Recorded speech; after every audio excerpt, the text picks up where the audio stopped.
السلام علیکم۔ شدید سردی ہے جس میں کمی نے شدت ہی آ رہی ہے۔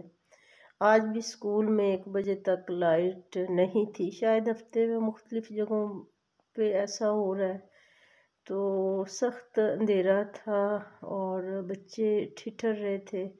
تو چلیں بورڈ کلاسز تو ہوئی لیکن صرف پریپ نرسری اور کے جی نہیں، میرے خیال میں 2-3 تک کے بچے جو ہیں نا، انہیں اس شدید سردی سے بچنے کے لیے، کیونکہ آج بھی خبروں میں آ رہا تھا کہ نمونیا جو ہے نا وہ سپریڈ ہو رہا ہے اور پنجاب میں جو ہے وہ سردی جو ہے وہ اس سے بچوں میں مختلف قسم کی بیماریاں پھیل رہی ہیں۔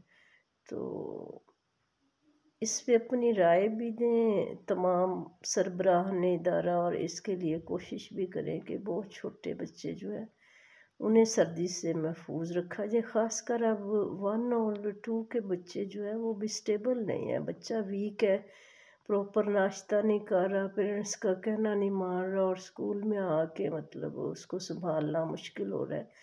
بچے ٹھنڈ سے شیور کر رہے ہوتے ہیں، وومٹ کر رہے ہوتے ہیں، اور گورنمنٹ کے اسکولوں میں ایسی سہولیات نہیں ہیں۔ اور ویسے بھی تمام پاکستانی جو ہیں جہاں جہاں بھی بہت زیادہ سردی ہے خود بھی محسوس کر رہے ہیں۔ تو اللہ تعالیٰ سے اس کے لیے دعا کریں کہ اللہ تعالیٰ اس کی شدت میں کمی کرے، کم از کم آدھی تو ہو جائے، بہت شدید ہے۔ آمین۔